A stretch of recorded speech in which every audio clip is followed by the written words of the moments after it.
What's up everybody, Yogi here. Today I'm doing Ninja Road Season 12, a free-to-play walkthrough / guide for you guys. Now I'm only going to be using the first and second team here. Third team is just for leveling them up to sell them off for Rio later on. And the two teams I'm using, everybody is ultimate except Jinpachi. He's just missing some HP pills for those who, are just wondering.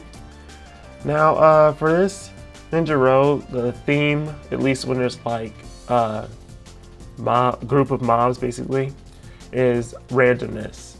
When I say that, I mean their turn countdown before they do their attacks. So like, for example, when you get to the first stage, you're gonna have 10 enemies appear.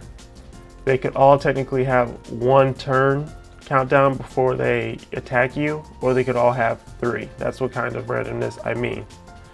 If you want to see exactly what I mean, as you play through, always focus on the wisdom guide to the left and keep track of his countdown. You're going to see it different every time you run through it. So starting off, you want to just use your jutsu to clear out a lot of them. Kind of want to make sure you have an AoE ninja in the first slot. If not, you are good taking them down with regular attacks because they don't deal too much damage. But since I'm running with free-to-play ninja and I don't have healer with like high HP that they can get back to me, that's why I wanted to use a jutsu there. So it's really simple for the first map. Second map, you have the Hyugas. Now they're really easy, you can just take them out with a few regular attacks. When I made this team, I made sure that I had at least 3 heart units because the first and second boss are skill, whereas the third and fourth boss are body. So this team here is literally for the first half of Ninja Road. So for this map you have Ashura, I was about to call him Indra. You want to just regular attack him to beat him. He doesn't have that much HP, and you can actually stall here for some chakra if you want to, but make sure you're only stalling on the top left or the bottom right, because after the countdown for that disappears, is going to invert like you saw at the beginning and all turn into chakra reduction field. So that's why you want to make sure you stay there if at all, never in the middle, because you might have just lost some chakra right there actually. On to map 4, we have a lot of Zetsu appearing. You want to use some AoE jutsu here for sure because they do deal a little more damage than enemies in map 1. And they are kind of just annoying in general because they're like all over the place. So a few jutsus on them and you're good to go on to the boss. If you want to stall, it's up to you, but it's not necessary.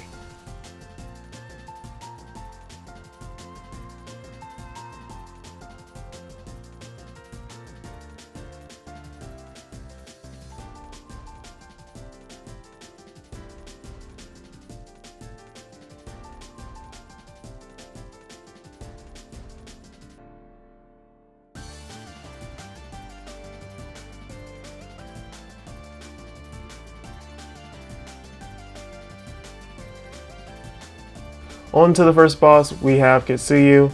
The longest I've ever fought against her is like 6 turns, so I only know her first set of attacks is going to be a double body press, and is no bonus effect linked to it, so not much to worry about there. You should be able to take her out no problem. Now, unlike the last few Ninja Roads, once you beat her, you do not get a full round of chakra back for all of your team. You're only going to be getting ×2 chakra recovery for 6 turns. So you want to make sure here when you finish off Kitsuyu, you have at least 1, maybe 2 AoE jutsus ready to go, unless it's like an AoE ultimate. On to map 6, here you have 9 enemies. As you can see, 3 are going to attack on the first turn. I've had 6 attack on the first turn before. Now, this is where you want to use your jutsus to get rid of them immediately. The reason I didn't do that is because I was going to try to go for 80 hit combo for the run, and you'll see how that turns out. But yeah, just make sure you use your jutsus as soon as you get here, because you're going to see how much damage they do to me over time.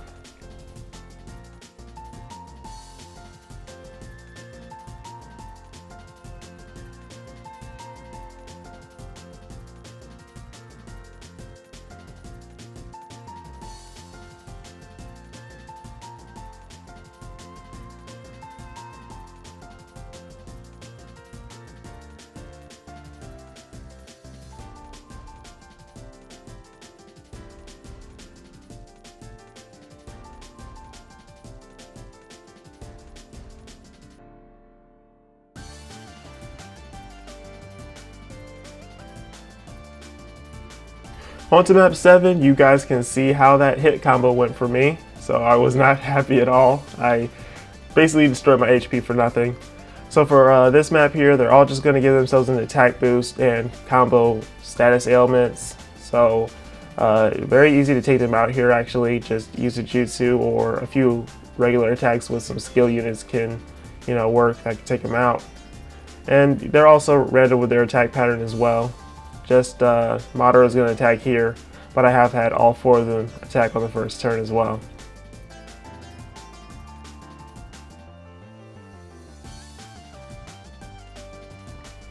On to map 8, we have Nagato, Yahiko, and Konan.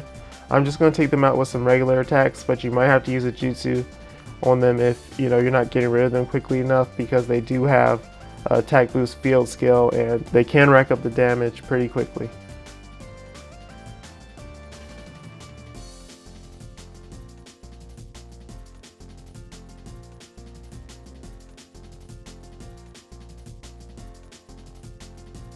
So for map 9 here, you have 3 Sasukes and 1 Itachi.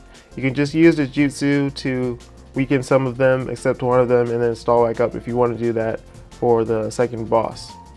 They're only going to be using their jutsus here and there, and it doesn't deal too much damage, so it's a good map to stall on.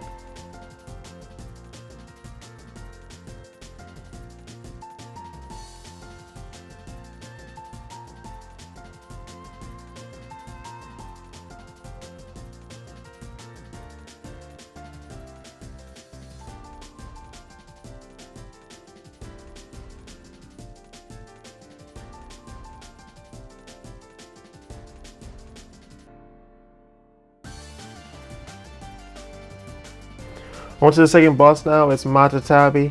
You have at least 5 turns before she does her first attack, so if you have enough ultimates, you can take her out before she even does her first one. So I'm just going to go ahead and go all out here using my ultimates, because this is where I'm going to be switching my team after this. And also you do get back the full chakra for all of your team when you beat her. So even if you are just running one team of OP units, you still want to go all out here. You don't need to worry about saving up.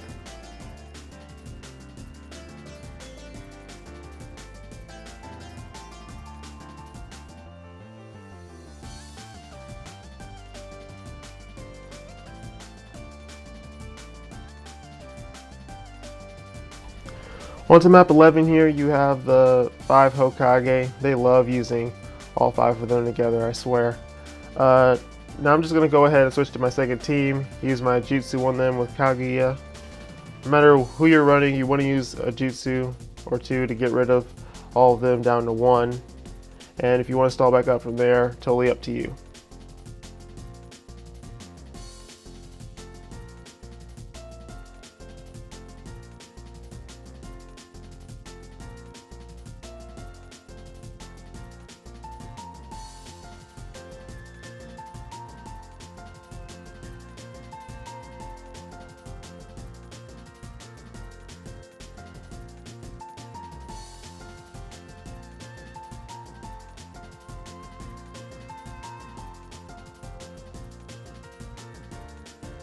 Onto map 12 here is just going to be Obito. He's going to be using his jutsu for the first few times and then start using his ultimate every time after that. You can take him out with some regular jutsus and stuff like that, and over time his hitbox will get bigger for his jutsu, and his ultimate is still going to stay full map attack.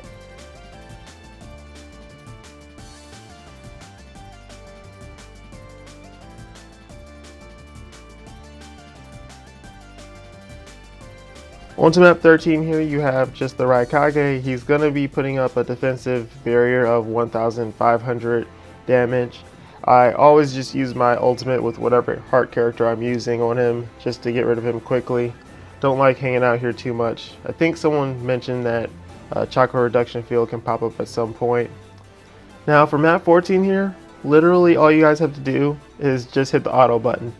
Madara's going to put up a barrier, resistances, and he has the ability to negate any jutsus or ultimates used against him. So literally the only thing you can do to beat him is regular attacks. You can totally just hit auto and be done here.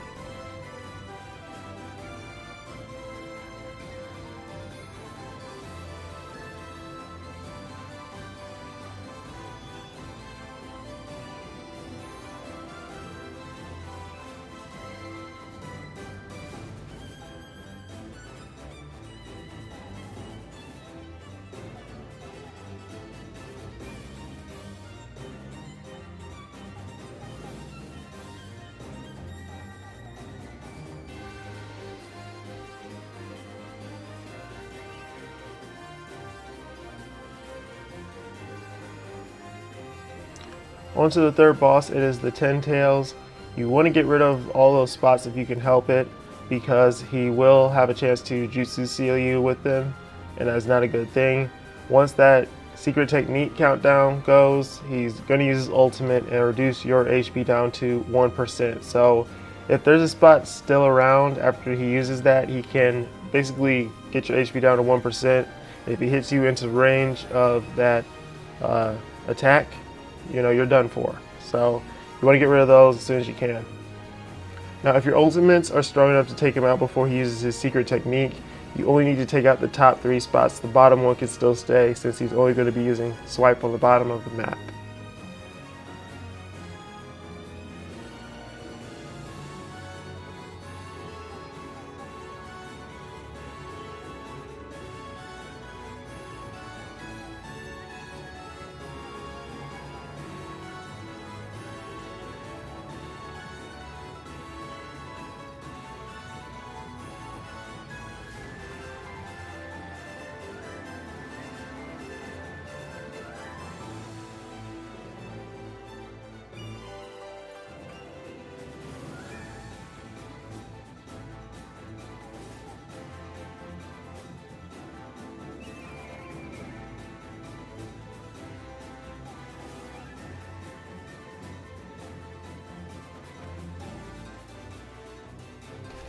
Map 16 here, you have Hanzo.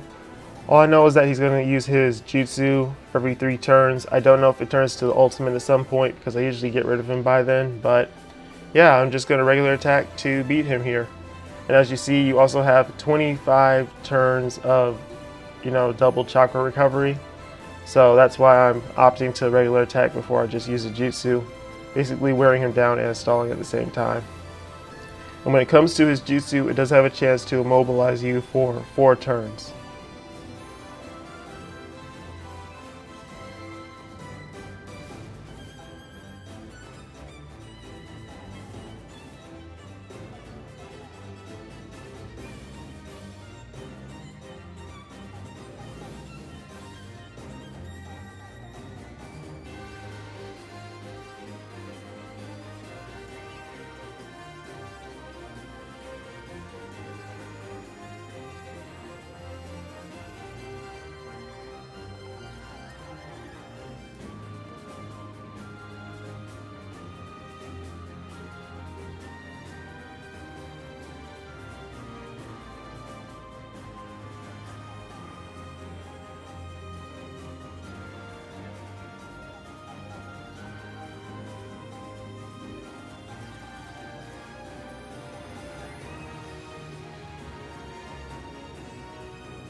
So for map 17 here, very annoying map. A lot of people lose here. They're not ready for it.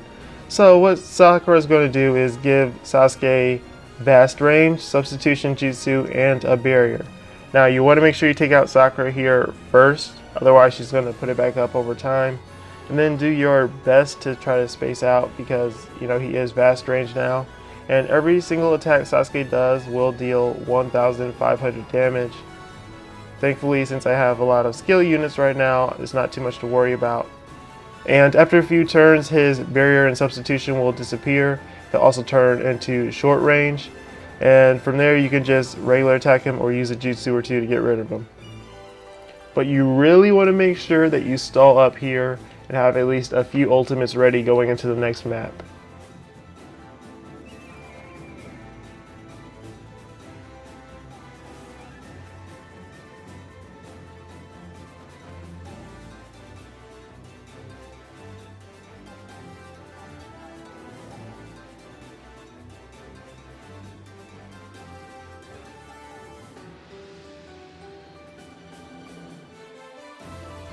On to map 18 here, I'm going to get the rare map unfortunately. The real map is just the last Naruto. He has a 3-turn countdown before he uses his jutsu, and his jutsu is a 1-hit KO, 20,000 base damage. So that's why I said you wanted to make sure that you stalled up on a previous map. Just go ahead and use your ultimates to get rid of him. He has about 32,000 HP, so that's how much you're looking to get rid of. And it doesn't matter what you use here, you got to get rid of him or you lose.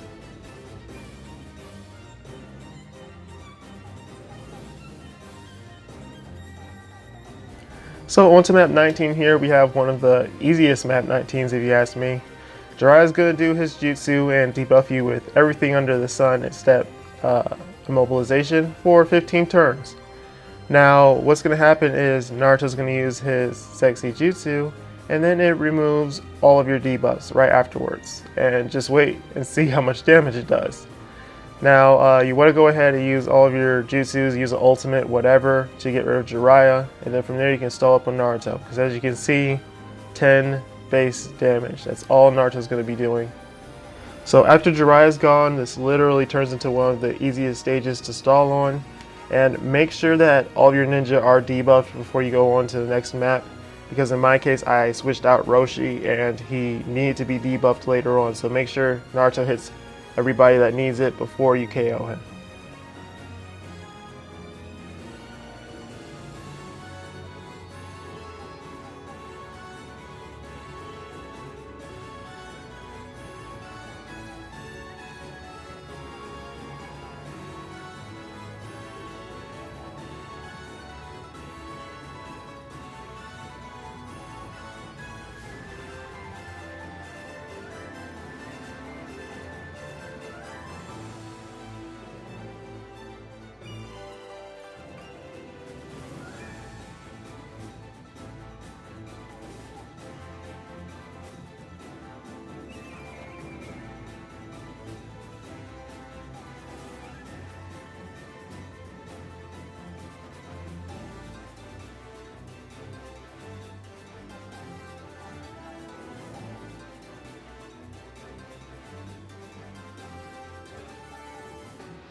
On to the last map here, we have Son Goku as the last boss. If you saw me doing some weird movements on the last map, that's because I wanted Kaguya to start off here. So, you know, I could get that attack boost of hers active on everyone else. Now, pretty much here you just want to go all out using all your ultimates to get rid of him as soon as possible. Now, when it comes to the main body, at some point he will have a countdown of 2 continuous. And when it gets to that, he's basically going to use his Floral Mountain twice in a row in front of him, and that will deal 2,000 base damage. So you want to make sure you take him out beforehand, or you move your ninja out of the way if you know that pops up and you didn't take him out quickly enough. But aside from that, pretty easy boss. It's not too hard to take out the other 2 spots as well.